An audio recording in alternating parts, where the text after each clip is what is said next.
Interpretando as condições do maciço. Antes de podermos começar a interpretar as condições do maciço com eficácia, precisamos aprender a respeito dos diferentes fatores que influenciam tais condições e como os mesmos se combinam para criar situações de estabilidade e instabilidade. Os três principais fatores que, ao se combinarem, criam diferentes condições de estabilidade são resistência das rochas, estrutura das rochas e tensão das rochas. Vamos examinar esses três fatores separadamente e depois examinar como os mesmos se combinam para criar as condições subterrâneas. A resistência das rochas. As rochas nas minas podem ser fortes e duras em alguns lugares e fracas e friáveis em outros. A rocha boa pode ser 5 vezes mais resistente que o concreto usado nos alicerces de casas ou prédios. A rocha fraca terá apenas uma fração da resistência do concreto.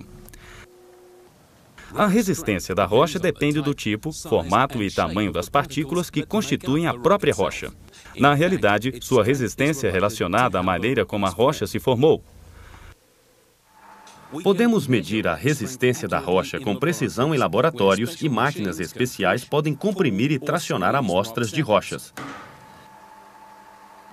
A resistência da rocha é igual à força que fazemos para quebrá-la.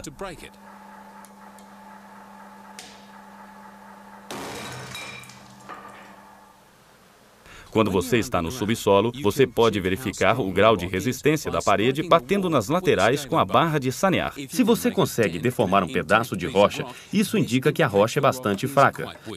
Se você não consegue deformá-la, então você está lidando com um tipo mais resistente. A resistência da rocha é apenas um dos fatores que afetam as condições do maciço e talvez não seja o mais importante. Outros fatores, tais como a estrutura da rocha, podem desempenhar um papel importante em quebras mecânicas. Estrutura da rocha. Então, o que é a estrutura da rocha? Quando falamos a respeito de estrutura, referimos-nos a qualquer quebra, defeito ou tipo de fraqueza dentro da rocha. Tais descontinuidades podem estar bastante próximas uma da outra, ou podem estar distantes uma da outra, podem correr em diferentes direções, podem ser abertas ou fechadas, podem ser ásperas ou lisas, ou podem conter material diferente, tal como argila. Diferentes minas usam outros nomes para descrever estruturas rochosas. Alguns termos que você poderá ouvir ou usar onde você trabalha são cisalhamentos, juntas, planos de acamamento ou falhas. Para explicar isso, vamos comparar as laterais de uma escavação com uma parede feita de tijolos. Uma parede feita de tijolos é composta de materiais manufaturados, sendo os mesmos projetados e montados para atender certas especificações. Isso deveria resultar em uma parede com poucos defeitos ou nenhum. É por isso que há muito pouco risco de que caia um pedaço da parede de tijolos. A presença de estruturas na rocha é uma das principais razões pelos desplacamentos nas áreas onde trabalhamos. Para compreender o tanto que as estruturas são importantes para a estabilidade da escavação, precisamos ver o que acontece quando as mesmas interagem umas com as outras. Onde as estruturas se interceptam, podem formar placas, blocos, cunhas ou pequenos pedaços de rocha. Quando criamos escavações na rocha, significa criar aberturas na rocha onde se expõem uma ou mais estruturas. Isto quer dizer que a rocha, que era estável antes da abertura da escavação, se torna instável depois de lavrada. Então, um fator importante na interpretação das condições do maciço é olhar como as estruturas rochosas se combinam para formar um risco de desplacamento. As estruturas podem também variar de tamanho e quantidade. Em geral, quanto mais estruturas houver na rocha, maior o risco de desplacamentos. Além das estruturas de rocha, há muitas características que podem afetar as condições do maciço. A primeira característica a se considerar é o tanto que as superfícies das estruturas são escorregadias ou o grau de facilidade de elas deslizarem uma contra a outra. Por exemplo, se houver argila ou material escorregadio na estrutura, ou se esta for muito lisa, a rocha pode deslizar facilmente. Mas se a superfície da rocha for áspera e ondulada, pode ser mais difícil que deslize. A segunda característica de estruturas que precisamos considerar é se estão abertas ou fechadas. Contém pequenas fraturas ou não? As fraturas podem ser formadas através da detonação ou poderão se formar por causa de deslocamento recente do maciço. Se houver uma fratura, a estrutura rochosa poderá não se fixar muito bem. Isto permitirá que a rocha se desloque com mais facilidade. Depois, precisamos ver se há água fluindo através das estruturas na rocha. As fraturas no meio da rocha podem proporcionar espaços para que a água flua na rocha. O fluxo de água através das estruturas reduz a fricção. Isto contribui para que as rochas deslizem mais facilmente. Então, o que acontece às estruturas numa abertura? Voltemos ao nosso exemplo de uma parede feita de tijolos. Pense nas juntas entre os tijolos como estruturas na parede de tijolos. Normalmente, os tijolos seriam ligados um ao outro com argamassa para impedir que deslizassem ou se deslocassem. Mas se não houvesse argamassa entre os tijolos, a parede seria menos estável. Neste caso, o peso dos tijolos e a aspereza de suas superfícies seriam as únicas coisas a fixar as juntas horizontais umas com as outras. Mas as juntas verticais entre os tijolos não serão tão estáveis. É por isso que precisamos escalonar os tijolos para que as juntas verticais não se alinhem para proporcionar um plano contínuo de fraqueza. Uma parede de tijolos pode ser bastante estável mesmo que não haja água entre os tijolos. Isto porque o peso e o formato uniforme dos tijolos permitem que estes se combinem em um padrão consistente que seja livre de fendas.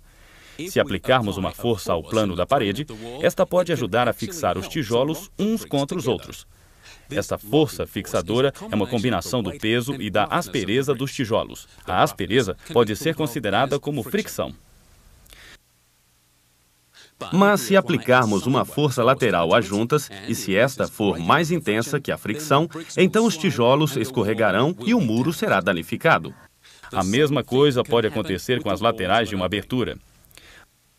Vamos ver o caso onde as estruturas na parede são ásperas, não têm fendas e são espaçadas distantes uma da outra. Quando a força for no plano das estruturas, a rocha ficará travada. Com uma força lateral, o resultado poderá ser diferente. Por exemplo, se houver menos fricção sobre as estruturas por elas serem lisas e escorregadias, a força pode empurrar a rocha para dentro da abertura depois de realizar a lavra. Então, quando você faz a interpretação das condições do maciço, você deve verificar a existência de sinais de água subterrânea, planos de fratura e estruturas deslizantes. Mas o que falar dos fundos ou tetos de uma escavação? É mais fácil para as rochas nos tetos caírem devido a seu próprio peso. Se pensarmos no exemplo da parede de tijolos novamente, podemos criar uma abertura removendo alguns tijolos.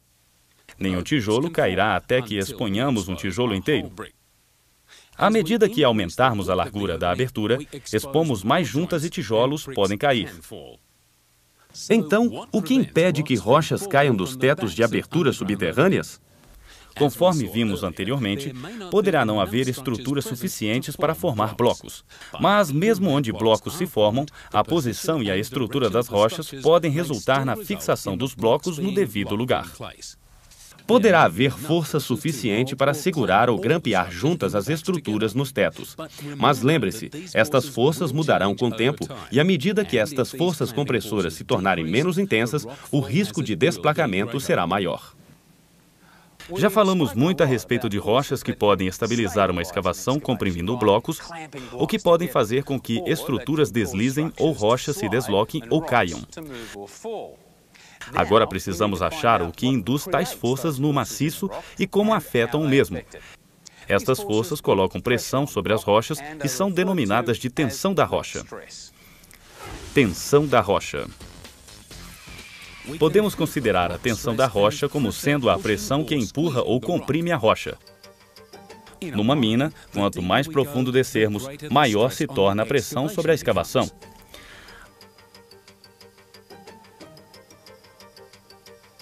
Há dois esforços principais que precisamos considerar quando fazemos a leitura das condições do maciço: tensão vertical e tensão horizontal. A tensão vertical é causada pelo peso da rocha que pressiona a escavação para baixo. Tensões horizontais ocorrem naturalmente na crosta da Terra. Em termos simples, podemos considerá-la como sendo a pressão sobre a rocha atrás das laterais. Em algumas minas, a tensão horizontal pode ser maior que a tensão vertical, e isso pode levar a problemas de controle de maciço. Mas o que significa a tensão da rocha para você quando você está fazendo o seu trabalho no subsolo? Primeiro, a tensão da rocha não consegue atravessar espaços abertos. De modo que, quando você está numa escavação, seu corpo não sentirá qualquer efeito. Mas a tensão afetará a rocha a seu redor.